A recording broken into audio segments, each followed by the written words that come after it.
there. Welcome into the program. This is Lowcountry Money Talk. We are joined once again by the expert himself. We've got Phil Bloyd, who's here from Revolutionary Financial Group, here to help us out with another fantastic, informative episode. Nice to see you. Glad to be here again.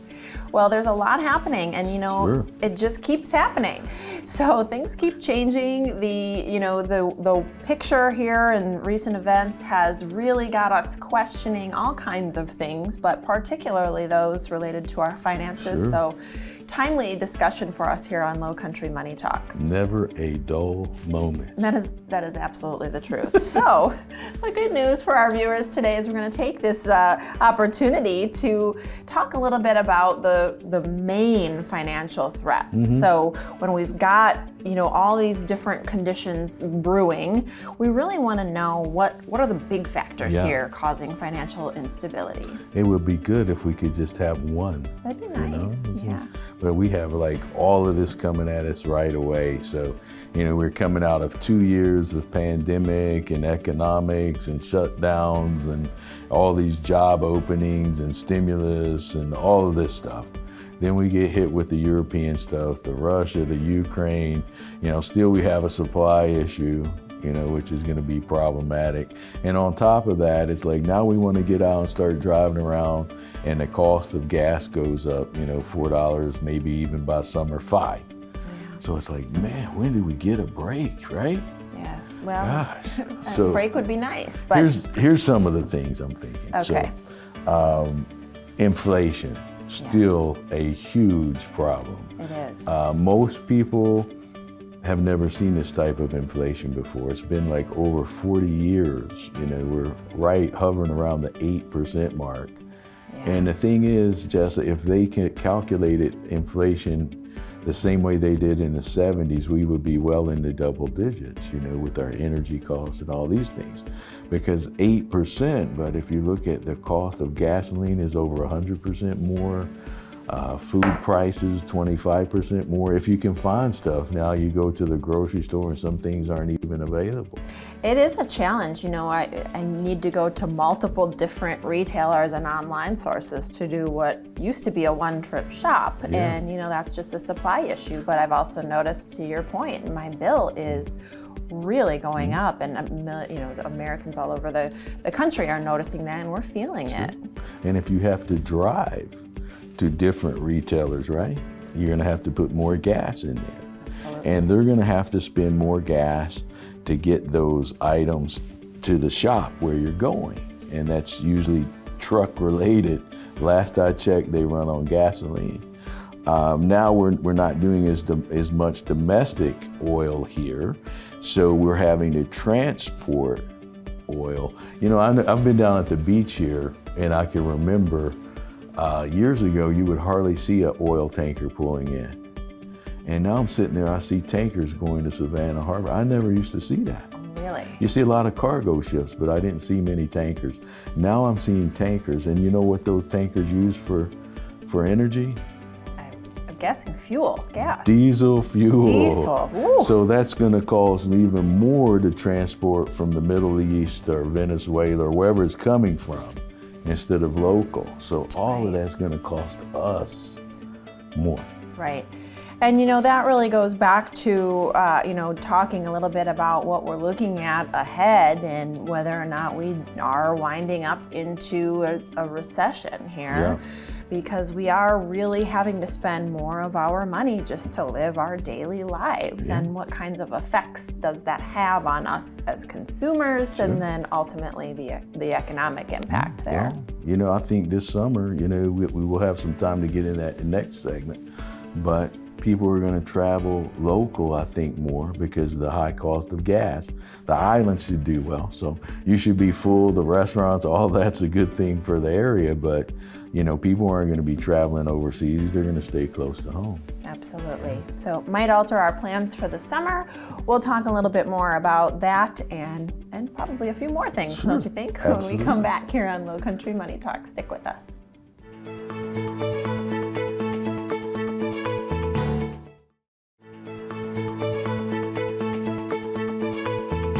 We're back with Lowcountry Money Talk, and as we have unpacked all kinds of issues on this show, we're of course talking about some of the current environment threats, current events, and how it's really affecting you. So particularly threats to your retirement. Phil Bloyd is joining us here at the desk to provide some expert advice and help us work through these topics. Phil, thanks so much. All right.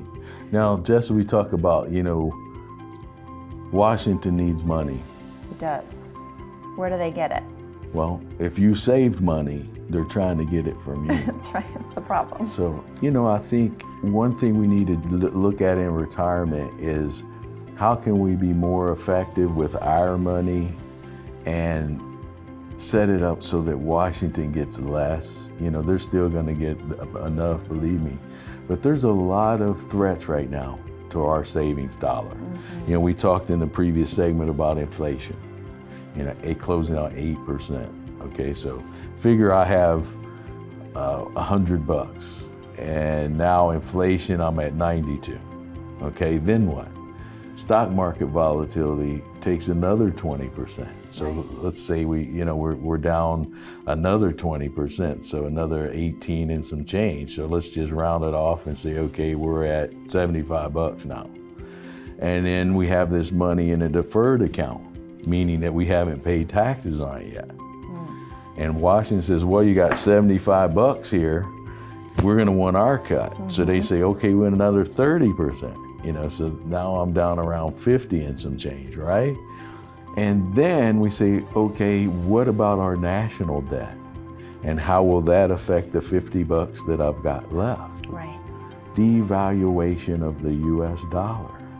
So the more that our government spends, we're like 30 trillion in debt now. Recently they passed what they call an omnibus, and there was a bunch of junk in there. There was some good stuff. But another 1.5 trillion. What's interesting about that, because I did read that, and just the cliff notes really about what that means for us. What I don't do, and I think probably some viewers can relate, is lose any sleep over the debt, the national debt. Yeah. But really, we should be losing sleep over the national debt, because it's hurting the dollar and our value, and to your point, all these different factors whittling down our money. Well, the more that you put of something out there, the less it's worth. And the Federal Reserve added so much in their balance sheet. Some people say print money. We issue bonds and treasuries and stuff. That's how we borrow money. What happens, to the devaluation of the dollar, and people don't want to borrow our money anymore? Then the Federal Reserve has to take it on themselves, and then we have a devaluation of the dollar. So we're sitting on 50 US dollars, but the dollar continues to devaluate. When I say 50, because of the taxes, because of the inflation, because of the market volatility, now devaluation is going to take a chunk of that.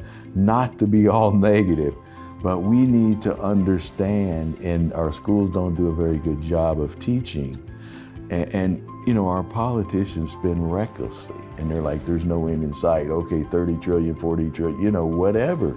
In the year 2000, we were, about 5 trillion in debt only. And I say only, that's a big number, but in 2000, we were about 5 trillion. Wow. Now we're 30. That's an incredible leap. I mean, if you think about the amount of time that has gone on just to get from 5 to 30. Let me give you this stat. 50% of all the US dollars that existed was created in the last 2 years. Wow, that's eye-opening. It's eye-opening, and you know what? It's scary for folks who, no matter what walk of life you're in, because it has major impacts for us.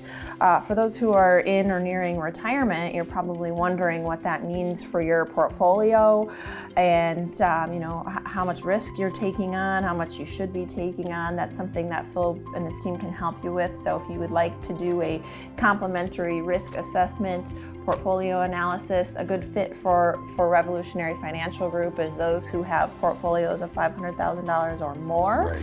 So you can take all these factors into account and make sure we're doing the right things with the money that we do have. Yeah. Right? Well, we'll talk about some more things in the next segment on what we can do about this, how we can stretch those dollars out and make them last. Yeah, okay. So we like solutions. We're going to give you some of those next after the break.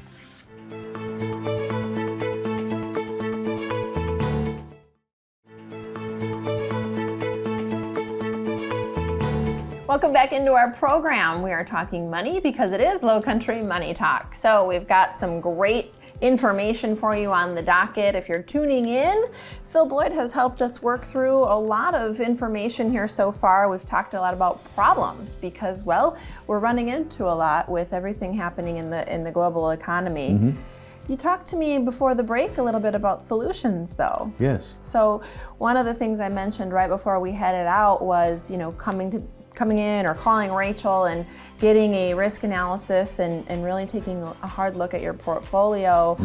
Because when you are going to be taking on somebody and your clients now, you have a lot of solutions on ways to be proactive to combat all of the negative stuff that we've talked about in the episode so far.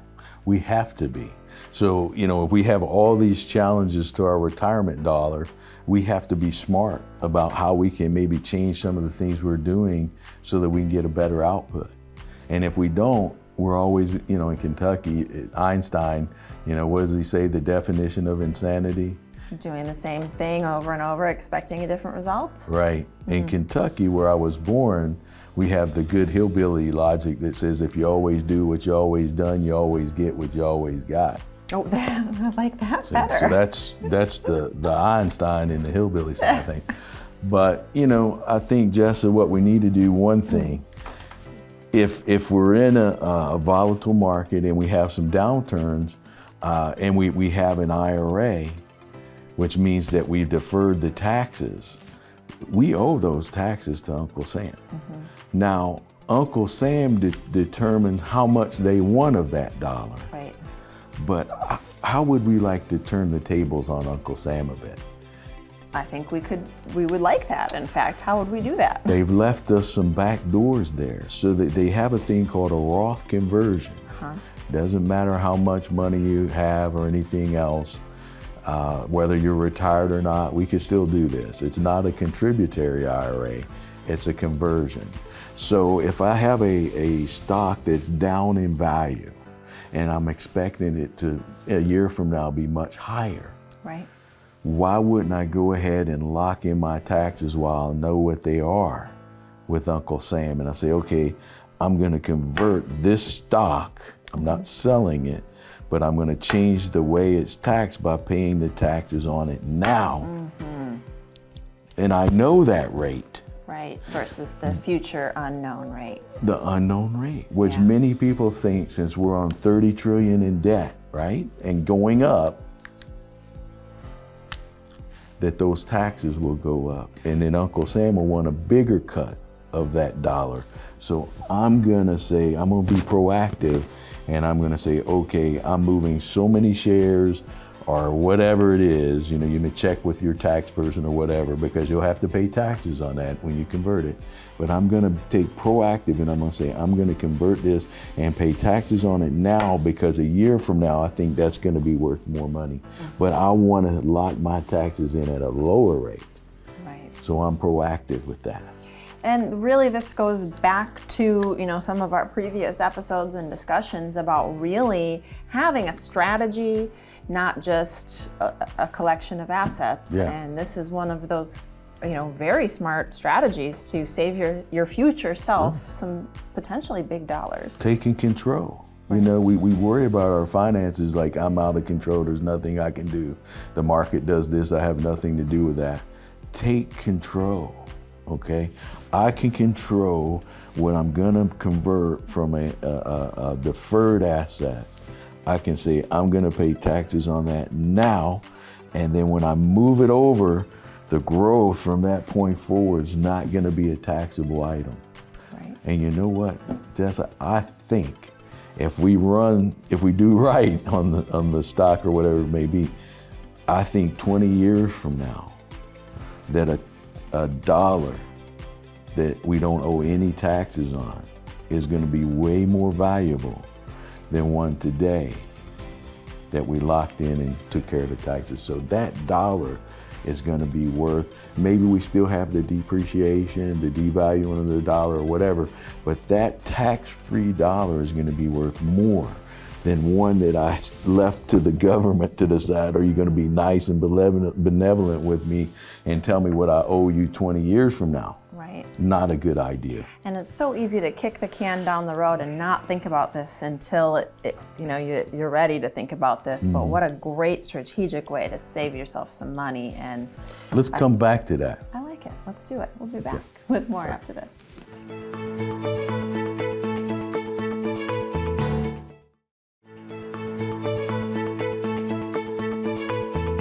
You're coming back to us here for our final segment on Lowcountry Money Talk.